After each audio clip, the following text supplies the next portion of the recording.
एक दिन मैं सूरज को उगते हुए देखने के लिए जल्दी उठा। ओह, प्रभु की रचना कितनी सुंदर है ये। मैंने प्रभु की स्तुति की। जब मैं वहाँ बैठा, मैंने अपने साथ प्रभु की प्रेजेंस को महसूस किया। उसने मुझसे पूछा, क्या तुम मुझसे प्यार करते हो? मैंने कहा, बेशक प्रभु, तुम मेरे प्रभु हो, मेरे उद्धारकर्ता हो। फिर उन्होंने पूछा, अगर तुम शारीरिक रूप से विकलांग होते, फिजिकली अनफिट होते, तो क्या तुम तब भी मुझसे प्यार करते? मैं हैरान था। मैंने अपनी बाहें, पैर, अपने शरीर के बाकी हिस्सों को देखा और सोचा कि मैं कितनी चीज़ें नहीं कर पाऊंगा, और उन चीज़ों के बारे में सोचा जिन्हें मैं हल्के में लेता हूँ। मैंने कहा, यह मुश्किल होगा प्रभु, लेकिन मैं फिर भी तुमसे प्यार करूँगा। तब प्रभु ने कहा, अगर तुम अंधे होते तो क्या तुम मेरी सृष्टि से प्रेम रखते? मैं किसी चीज़ को देखे बिना उसे कैसे प्यार कर सकता हूँ? तब मैंने दुनिया के सभी नेत्रहीन लोगों के बारे में सोचा और उनमें से कितने अभी प्रभु और उसकी रचना से प्यार करते थे। तो मैंने जवाब दिया, इसके बारे में सोचना मुश्किल है, लेकिन मैं फिर भी तुमसे प्यार करूँगा। तब प्रभु ने मुझसे पूछा, यदि तुम बहरे होते तो क्या तब भी मेरा वचन सुनते? मैं बहरे होते हुए कुछ भी कैसे सुन सकता था? तब मैं समझ गया, परमेश्वर के वचन को सुनने का मतलब सिर्फ अपने कानों का नहीं, बल्कि अपने दिलों का इस्तेमाल करना है। मैंने कहा, यह मुश्किल होगा, लेकिन मैं फिर भी आपका वचन सुनूंगा। तब प्रभु ने पूछा, अगर तुम गूंगे होते तो क्या मेरे नाम की स्तुति करते?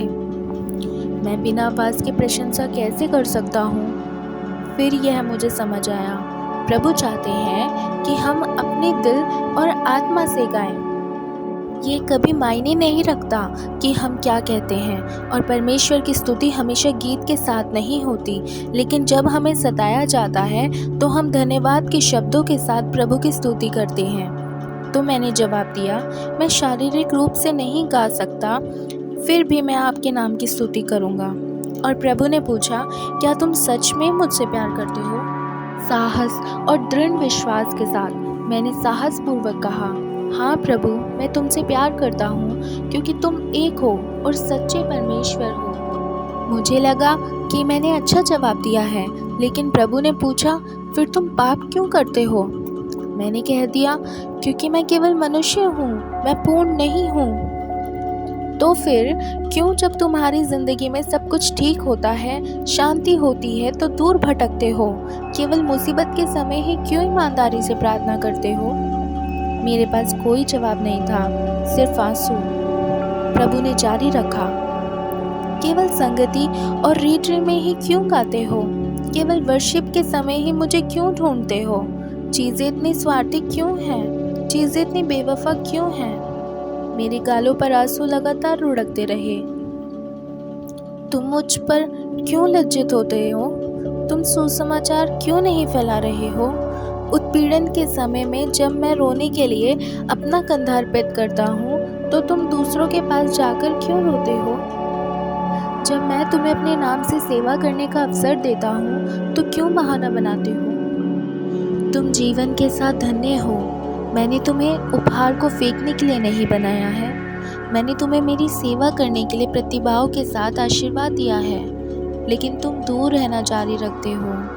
मैंने अपना वचन तुम पर प्रकट किया है, लेकिन तुम ज्ञान में लाभ नहीं लेते हो।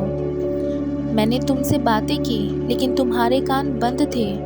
मैंने तुम पर अपनी कृपा दृष्टि की है, नहीं तो तुम्हारी आंखें फेर दी गई हैं। मैंने तुम्हारी प्रार्थना सुनी है, उन सब का जवाब दिया है। क्या तुम सच में मुझसे प्रेम करते हो? मैं जवाब नहीं दे सका। मैं कैसे कर सकता हूँ? मैं विश्वास से परे शर्मिंदा था। मेरे पास कोई बहाना नहीं था। मेरा दिल रोया और आंसू बहने लगे। तो मैंने कहा, प्लीज़ मुझे क्षमा करो प्रभु, मैं आपका बच्चा होने के योग्य नहीं हूँ। प्रभु ने उत्तर दिया, यह मेरी कृपा है मेरे बच्चे। मैंने पूछा, तो फिर तुम मुझे क्यों माफ़ करते रहते हो? तुम मुझसे इतना प्यार क्यों करते हो? प्रभु ने कहा, क्योंकि तुम मेरी सृष्टि हो, तुम मेरे बच्चे हो। मैं तुम्हें कभी नहीं छोड़ूंगा। जब तुम रोओगे तो मुझे दया आएगी और तुम्हारे साथ रोना होगा। जब तुम खुशी से चिल्लाओगे तो मैं तुम्हारे साथ हंसूंगा। जब तुम नीचे होते हो तो मैं तुम्हें मोटिवेट करूँगा।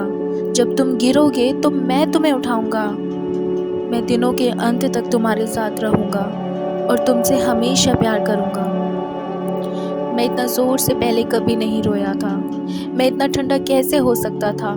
जैसा मैंने किया था, मैं प्रभु को कैसे चोट पहुँचा सकता था? मैंने प्रभु से पूछा, तुम मुझसे कितना प्यार करते हो? प्रभु ने अपनी बाहें फैलाई और मैंने उनके कीलों से छिदे हुए हाथ देखे। मैं अपने उद्धारकर्ता मसीह के चरणों में नतमस्तक हुआ और पहली बार मैंने सचमुच प्रार्थना की।